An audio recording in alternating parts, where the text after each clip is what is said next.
ইন্দুর গল্পঝুলির আরও একটি আসরে সকলকে স্বাগত জানাই।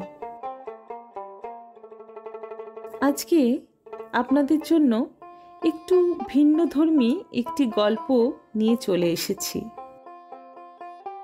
মানিক বন্দ্যোপাধ্যায়ের লেখা একটি ছোট গল্প।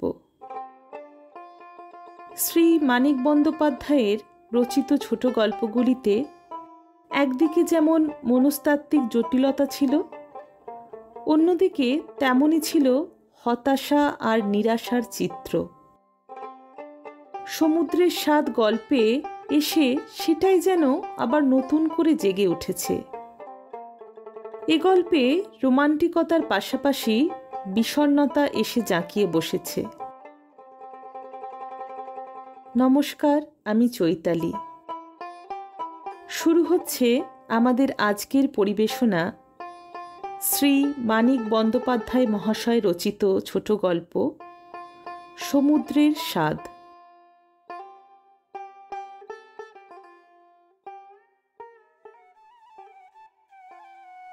সমুদ্র দেখিবার স্বাদটা নীলার ছেলেবেলার।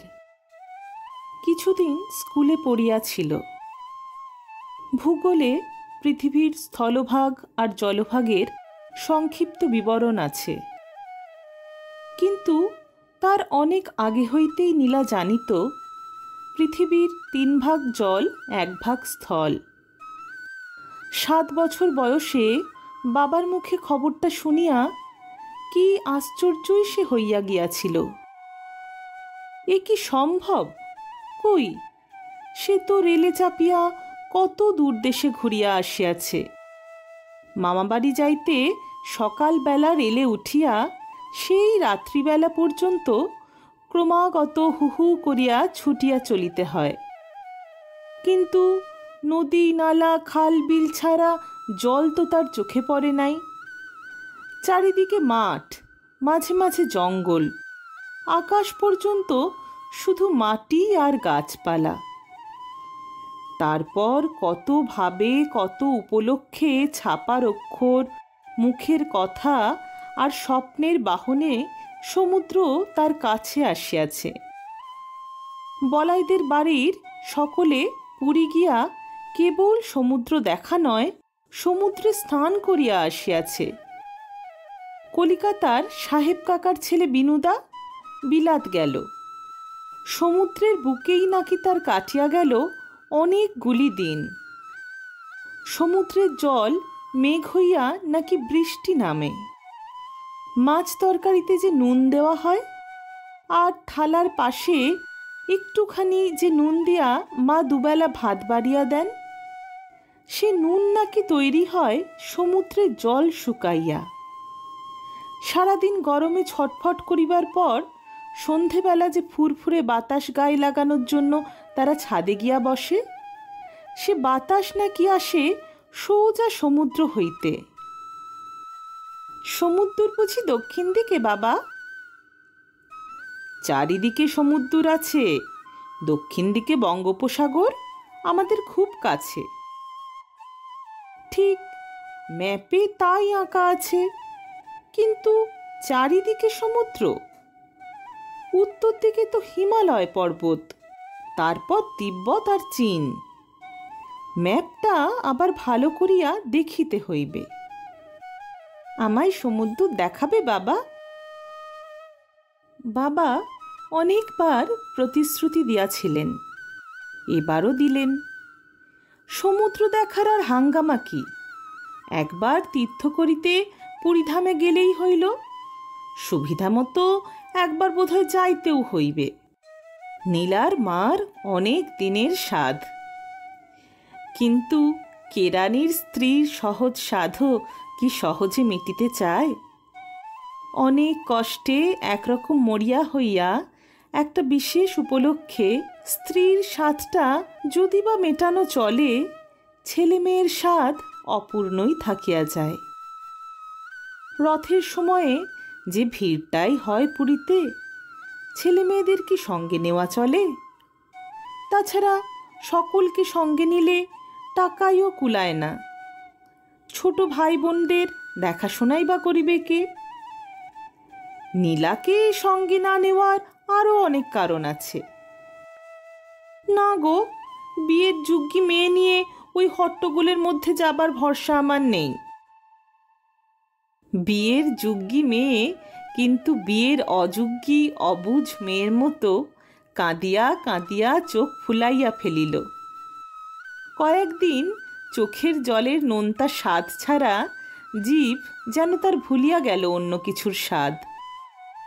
মা বাবা তীর্থ সারিয়া ফিরিয়া আসিলে কোথায় হাসি মুখে তাঁদের অভ্যর্থনা করিবে, তীর্থযাত্রার গল্প শুনিবার জন্য ব্যাকুল হইয়া উঠিবে, একটি প্রশ্ন করিয়াই নীলা কাঁদিয়া ভাসাইয়া দিল, সমুদ্রে চান করেছ বাবা?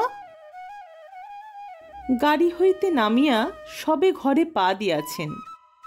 নীলার বাবা বসিয়া বলিলেন, করেছি রে করেছি, একটু দাঁড়া, জিরিয়ে নি, বলবো খন সব। কি বলিবেন? কি প্রয়োজন আছে বলিবার? নীলা কি পুরীর সমুদ্র স্নানের বর্ণনা শোনে নাই? বলাইদের বাড়ির ৩ তলার ছাতে উঠিয়া চারিদিকে যেমন আকাশ পর্যন্ত ছড়ানো স্থির অনড় রাশি রাশি বাড়ি দেখা যায়, তেমনি সীমাহীন জলরাশিতে বাড়ির সমান উঁচু ঢেউ উঠিতেছে নামিতেছে, আর তীরের কাছে বালির উপর আছড়াইয়া পড়িয়া সাদা ফেনা হইয়া যাইতেছে। এ কল্পনায় কোথাও কি এতটুকু ফাঁকি আছে নীলার? কেবল চোখে দেখা হইল না, এই যা। বাপের আদুরে মেয়ে সে, অন্তত সকলে তাই বলে। তার সমুদ্র দেখা হইল না, কিন্তু বাপ তার সমুদ্রে দেখিয়া স্নান করিয়া ফিরিয়া আসিল। নীলা তাই কাঁদিয়া ফেলিল। বাবা তাড়াতাড়ি আবার প্রতিজ্ঞা করিলেন, পুজোর সময় যেমন করে পারি তোকে সমুদ্র দেখিয়ে আনবো নীলা, ধার করতে হলে তাও করব। কাঁদিস নে নীলা, সারা রাত গাড়িতে ঘুমোতে পাইনি, দোহাই তোর, কাঁদিস নে। সমুদ্র দেখাইয়া আনিবার বদলে পূজার সময় নীলাকে কাঁদাইয়া তিনি স্বর্গে চলিয়া গেলেন। বলাই বাহুল্য যে এবার সমুদ্র দেখা হইল না বলিয়া নীলা কাঁদিয়া কাঁদিয়া চোখ ফুলাইয়া চোখের জলের নোনতা স্বাদে আর সব কিছুর স্বাদ ডুবাইয়া দিল না। কাঁদিল সে বাপের শোকেই। কেবল সে একা নয়, বাড়ির সকলেই কাঁদিল। কিছুদিনের জন্য মনে হইল একটা মানুষ, বিশেষ অবস্থার, বিশেষ বয়সের, বিশেষ একটা মানুষ, চিরদিনের জন্য নীলার মনের সমুদ্রের মতো দুর্বোধ্য ও রহস্যময় একটা সীমাহীন কিছুর ওপারে চলিয়া গেল। সংসারের মানুষের কান্না ছাড়া আর কিছুই করিবার থাকে না। ছেলেবেলা হইতে আরও কতবার নীলা কাঁদিয়াছে, বাড়ির শাসনে কাঁদিয়াছে, অভিমানে কাঁদিয়াছে, খেলার সাথীর সঙ্গে সংঘর্ষ হওয়ায় কাঁদিয়াছে, পেটের ব্যথায় ফোঁড়ার যাতনায় কাঁদিয়াছে, সমুদ্র দেখার স্বাদ না মেটায় কাঁদিয়াছে। অকারণেও সে ২-৪ বার কাঁদে নাই এমন নয়। এমন কষ্ট হয় কাঁদিতে, দেহের কষ্ট, মনের কষ্ট, শরীরটা যেন ভারী হইয়া যায়। জ্বর হওয়ার মতো সর্বাঙ্গে অস্বস্তিকর ভোঁতা টনটনে যাতনা বোধ হয়। চিন্তা জগৎটা যেন বর্ষাকালের আকাশের মতো ঝাপসা হইয়া যায়। একটা চিরস্থায়ী ভেজা স্যাঁতস্যাঁতে ভাব থমথম করিতে থাকে। শরীর ও মন দুরকম কষ্টেরই আবার স্বাদ আছে, বৈচিত্র্যহীন আলুনি ও কড়া নোনতা স্বাদ। স্বাদটা অনুভব করিবার সময় নীলার লাগে একরকম, আবার কল্পনা করিবার সময় লাগে অন্য রকম, রক্তের স্বাদের মতো।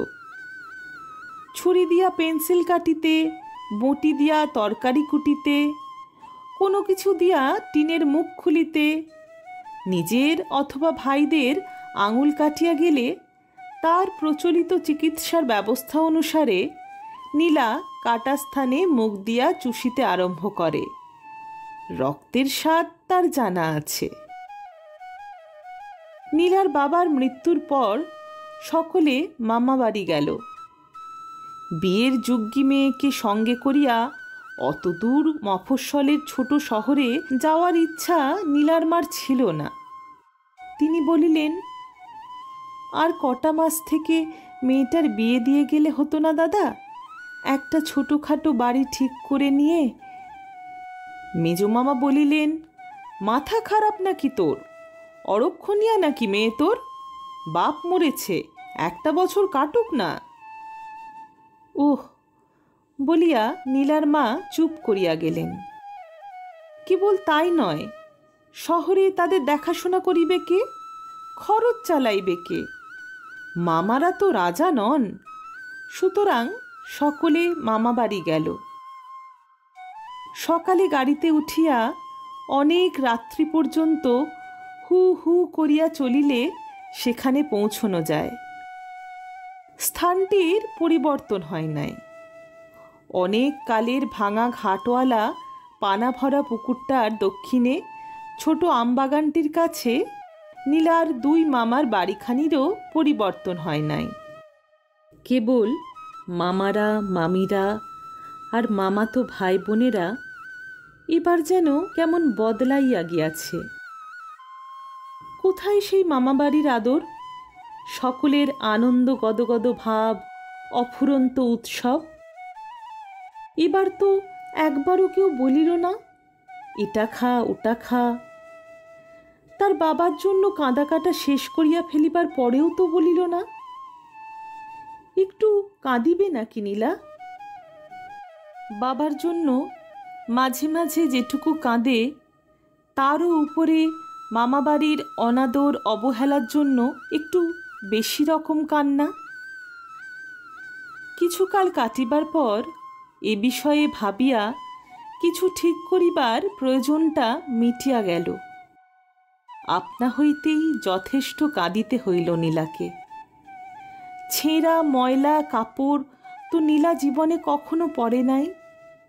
গোবর দিয়া ঘর লেপে নাই, পানা পুকুরে বাসন মাজে নাই, এমন ভয়ানক ভয়ানক খারাপ কথার বকুনিও শোনে নাই। হায়, একটু ভালো জিনিস পর্যন্ত যে খাইতে পায় না, এমনি তার শরীরের নাকি এমন পুষ্টি হইয়াছে যে কোনো ভদ্রঘরের মেয়ের যা হয় না, হওয়া উচিত নয়। কিন্তু তারই না হয় অভদ্র রকমের দেহের পুষ্টি হইয়াছে। তার ভাই বোনেরা তো রোগা। মামা তো ভাই বোনদের সঙ্গে ওরাও একটু দুধ পায় না কেন? পিঠা পায়েসের ভাগটা ওদের এত কম হয় কেন? এমন ভিখারির ছেলের মতো বেশ করিয়া তার ভাই দুটিকে স্কুলে যাইতে হয় কেন? মামাদের জন্য ভাইরা যে তার দুবেলা খাইতে পাইতেছে, স্কুলে পড়িতে পাইতেছে, এটা নীলার খেয়ালও থাকে না। মামা তো ভাই বোনদের সঙ্গে নিজের ভাই বোনদের আহার বিহারের স্বাভাবিক পার্থক্যটা তাকে কেবলই কাঁদায়। বড় মামি বলেন, বড় তো ছিঁচকা দুনে মেয়ে তোমার ঠাকুরছি। মেজো মামি বলেন, আদর দিয়ে দিয়ে মেয়ের মাথাটি খেয়েছ একেবারে। নীলার মা বলেন, দাও না তোমরা ওর একটা গতি করে, মেয়ে যে দিন দিন কেমনতর হয়ে যাচ্ছে। পাত্র খোঁজা হইতে থাকে আর নীলা ভাবিতে থাকে, বিবাহ হইয়া গেলে সে আবার শহরের সেই বাড়িটার মতো একটা বাড়িতে গিয়া থাকিতে পাইবে। সকলের আদর যত্ন জুটিবে। অবসর সময়ে বলাইদের মতো কোনো প্রতিবেশীর ছাদে উঠিয়া চারিদিকে বাড়ির সমুদ্র দেখিতে পারিবে। বলাইয়ের মতো কারো কাছে সমুদ্রের গল্প শোনা চলিবে। ইতিমধ্যে ম্যালেরিয়ায় ভুগিতে ভুগিতে নীলার একটা ভাই মরিয়া গেল। নীলার মা কি একটা অজানা অসুখে ভুগিতে ভুগিতে শয্যা গ্রহণ করিলেন। বড় মামার মেজো মেয়ে সন্তান প্রসব করিতে বাপের বাড়ি আসিয়া একখানা চিঠির আঘাতে একেবারে বিধবা হইয়া গেল। পানা ভরা পুকুরটার অপর দিকের বাড়িতেও একটি মেয়ে আরও আগে সন্তানের জন্ম দিতে বাপের বাড়ি আসিয়াছিল। একদিন রাত ভোর চেঁচাইয়া সে নিজেই মরিয়া গেল। আমবাগানের ওপাশে ৮-১০খানা বাড়ি লইয়া যে পাড়া, সেখানেও ১৫ দিন আগে পিছে দুটি বাড়ি হইতে বিনাইয়া বিনাইয়া শোকের কান্না ভাসিয়া আসিতে শোনা গেল। তারপর একদিন অনাদি নামে সদর হাসপাতালের এক কম্পাউন্ডারের সঙ্গে নীলার বিবাহ হইয়া গেল। সমস্ত অবস্থা বিবেচনা করিয়া সকলেই একরকম স্বীকার করিল যে ধরিতে গেলে নীলার বিবাহটা মোটামুটি ভালোই হইয়াছে বলা যায়। মেয়ের তুলনায় ছেলের চেহারাটাই কেবল যা একটু বেমানান হইয়াছে। কচি ডাল ভাঙিয়া ফেলিলে শুকাইয়া যেমন হয়, কতকটা সেই রকম শুষ্ক ও শীর্ণ চেহারা অনাদির। ব্রণের দাগ ভরা মুখের চামড়া কেমন মরা মরা, চোখ দুটি নিষ্প্রভ, দাঁতগুলি খারাপ। এদিকে মামা বাড়ির অনাদর অবহেলা সহিয়া এবং বাবা ও ছোট ভাইটির জন্য কাঁদিয়াও নীলার চেহারাটি বেশ একটু জমকালো ছিল। একটু অতিরিক্ত পারিপাট্য ছিল তার নিটোল অঙ্গ প্রত্যঙ্গগুলির গঠন বিন্যাসে। কিছু বলিবার নাই, কিছু করিবার নাই, মুখ বুঝিয়া সব মানিয়া লইতে হইল নীলার। বিশেষ আর এমন কি পরিবর্তন হইয়াছে জীবনের? বাস কেবল করিতে হয় অজানা লোকের মধ্যে, যাদের কথাবার্তা চালচলন নীলা ভালো বুঝিতে পারে না। আর রাত্রে শুইয়া থাকিতে হয় একটি আধপাগলা মানুষের কাছে, যার কথাবার্তা চালচলন আরও বেশি দুর্বোধ্য মনে হয় নীলার। কোনোদিন রাত্রে সংসারের সমস্ত কাজ শেষ হওয়ার পর ছুটি পাইয়া ঘরে আসিবা মাত্র অনাদি দরজায় খিল তুলিয়া দেয়। হাত ধরিয়া ঊর্ধ্বশ্বাসে কি যে সে বলিতে আরম্ভ করে নীলা ভালো বুঝিতেই পারে না।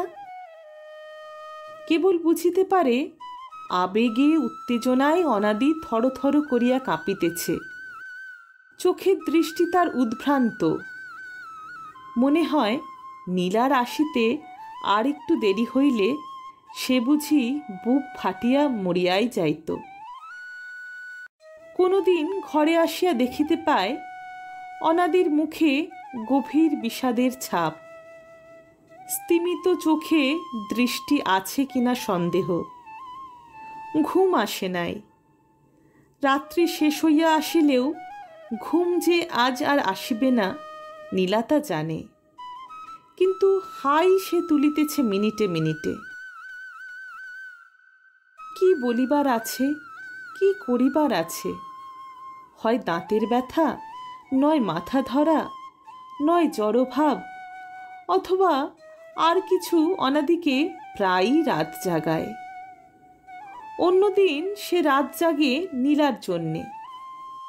সুযোগ পাইলে নীলা চুপি চুপি নিঃশব্দে কাঁদে। সজ্ঞানে মনের মতো স্বামী লাভের তপস্যা সে কোনোদিনই করে নাই। কিরকম স্বামী পাইলে সুখী হইবে কোনোদিন এ কল্পনা তার মনে আসে নাই। সুতরাং আশাভঙ্গের বেদনা তার নাই। আশাই সে করে নাই, তার আবার আশাভঙ্গ কিসের? অনাদির সোহাগেই সোহাগ পাওয়ার স্বাদ মিটাইয়া নিজেকে সে কৃতার্থ মনে করিতে পারিত। উত্তেজনা ও অবসাদের নাগরদোলায় ক্রমাগত স্বর্গ ও নরকে ওঠানামা করার যে চিরন্তন প্রথা আছে জীবনযাপনের, তার মধ্যে নরকে নামাকে তুচ্ছ আর বাতিল করিয়া দিয়া সকলের মতো সেও একটা বিশ্বাস জন্মাইয়া নিতে পারিত যে স্বর্গই সত্য, বাকি সব নিছক দুঃস্বপ্ন। কিন্তু স্বামী তো মেয়েদের সব নয়। গত জীবনের একটা বড় রকম প্রত্যাবর্তন তো নীলা আশা করিয়াছিল, যে প্রত্যাবর্তনের সঙ্গে শহরে তাদের সেই আগেকার বাড়িতে থাকা, সকলের না হোক অন্তত একজনের কাছে সেই রকম আদর যত্ন পাওয়া, অবসর সময় বলাইদের মতো কোনো প্রতিবেশীর তিনতলা বাড়ির ছাদে উঠিয়া চারিদিকে বাড়ির সমুদ্র দেখা, আর বলাইয়ের মতো কারো মুখে আসল সমুদ্রের গল্প শোনার মোটামুটি একটা মিল আছে। এখানে নীলাকে বিশেষ অনাদর কেউ করে না। লজ্জায় কম করিয়া খাইলেও মামাবাড়ির চেয়ে এখানেই তার পেট ভরা খাওয়া জোটে। এখানে তাকে যে দয়া করিয়া আশ্রয় দেওয়া হয় নাই, এখানে থাকিবার স্বাভাবিক অধিকারই তার আছে। এটা সকলে যেমন সহজভাবে মানিয়া লইয়াছে, সে নিজেও তেমনি আপনা হইতে সেটা অনুভব করিয়াছে। মামাবাড়ির চেয়েও এখানকার অজানা অচেনা নরনারীর মধ্যে ঘোমটা দেওয়া বধূজীবন যাপন করিতে আসিয়া নীলা তাই স্বস্তি পাইয়াছে অনেক বেশি। তবু একটা অকথ্য হতাশার তীব্র ঝাঁঝালো স্বাদ সে প্রথম অনুভব করিয়াছে এখানে। গুমরাইয়া গুমরাইয়া এই কথাটাই দিবারাত্রি মনের মধ্যে পাক খাইয়া বেড়াইতেছে যে সব তার শেষ হইয়া গিয়াছে, কিছুই তার করার নাই, বলার নাই, পাওয়ার নাই, দেওয়ার নাই। সানাই বাজাইয়া একদিন তার জীবনের স্বাদ, আহ্লাদ, সুখ, দুঃখ, আশা, আনন্দের সমস্ত জের মিটাইয়া দেওয়া হইয়াছে। কাঁদছ নাকি? কি হয়েছে? কাঁদিনি তো। কাঁদিতে কাঁদিতেই নীলা বলে সে কাঁদে নাই। জানুক অনাদি, কি আসিয়া যায়? কাঁদা আর না কাঁদা সব সমান নীলার। নীলার কান্নার মৃত সঞ্জীবনী যেন হঠাৎ মৃতপ্রায় দেহে মনে জীবন আনিয়া দিয়াছে। এমনিভাবে অনাদি তাকে আদর করে। ব্যাকুল হইয়া জানিতে চায় কেন কাঁদিতেছে নীলা, কি হইয়াছে নীলার। এখানে কেউ গালমন্দ দিয়াছে? মা বোনের জন্য মন কেমন করিতেছে? অনাদি নিজে না জানিয়া মনে কষ্ট দিয়াছে তার? একবার শুধু মুখ ফুটিয়া বলুক নীলা, এখনই অনাদি প্রতিকারের ব্যবস্থা করিবে। কিন্তু কি বলিবে নীলা? বলার কি আছে? সে কি নিজেই জানে কেন সে কাঁদিতেছে? আগে প্রত্যেকটি কান্নার কারণ জানা থাকিত। কোনো কান্না বকুনির, কোনো কান্না অভিমানের, কোনো কান্না শোকের, আর কোনো কান্না সমুদ্র দেখার স্বাদের মতো জোরালো অপূর্ণ স্বাদের।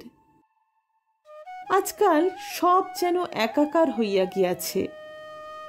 কান্নার সমস্ত প্রেরণাগুলি যেন দল বাঁধিয়া চোখের জলের উৎস খুলিয়া দেয়। সেদিন অনাদি ভাবে কান্নার কারণ অবশ্যই কিছু আছে। নীলা মুখ ফুটিয়া বলিতে পারিল না।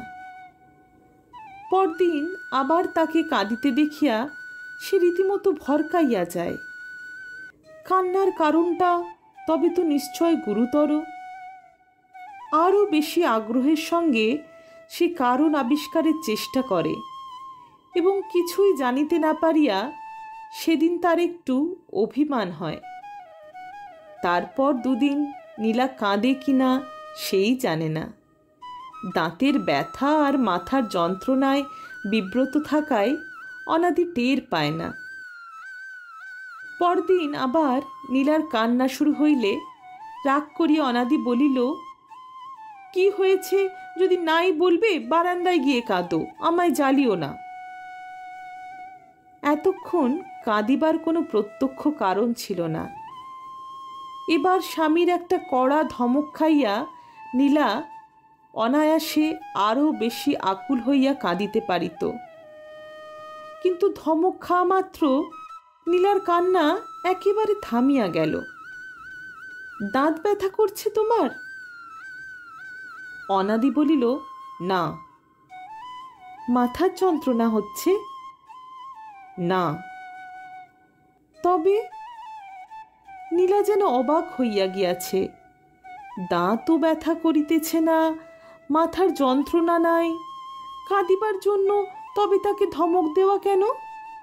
বারান্দায় গিয়া কাঁদিতে বলা কেন? দাঁতের ব্যথা মাথার যন্ত্রণা না থাকিলে তো তার প্রায় নিঃশব্দ কান্নায় অনাদির অসুবিধা হওয়ার কথা নয়।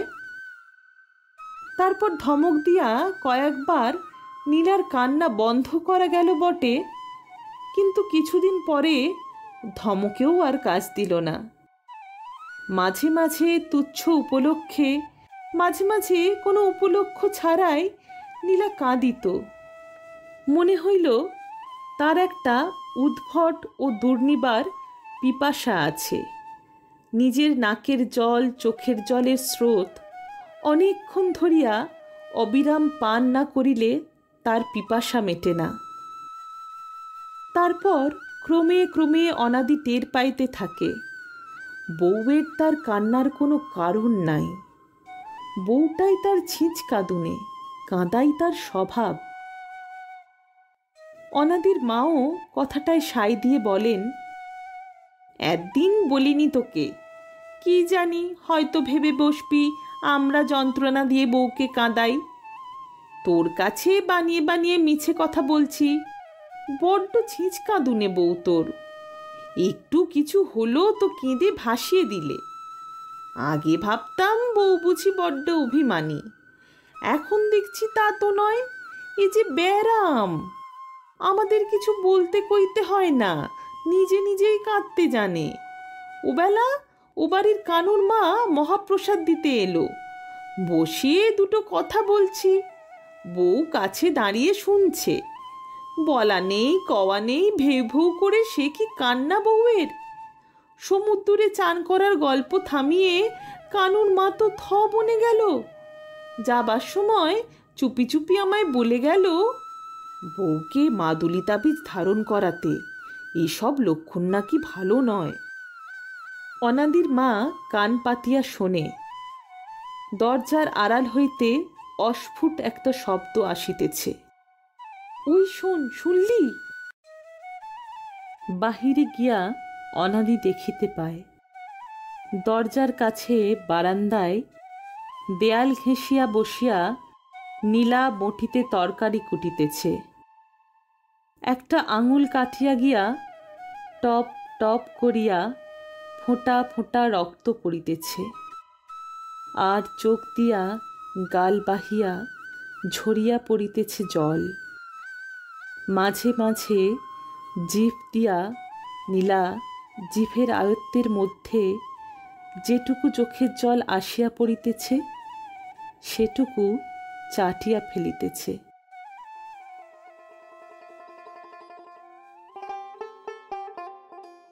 আজকের গল্পটি এখানেই শেষ। কেমন লাগলো আমাদের এই প্রয়াস জানাতে ভুলবেন না কিন্তু।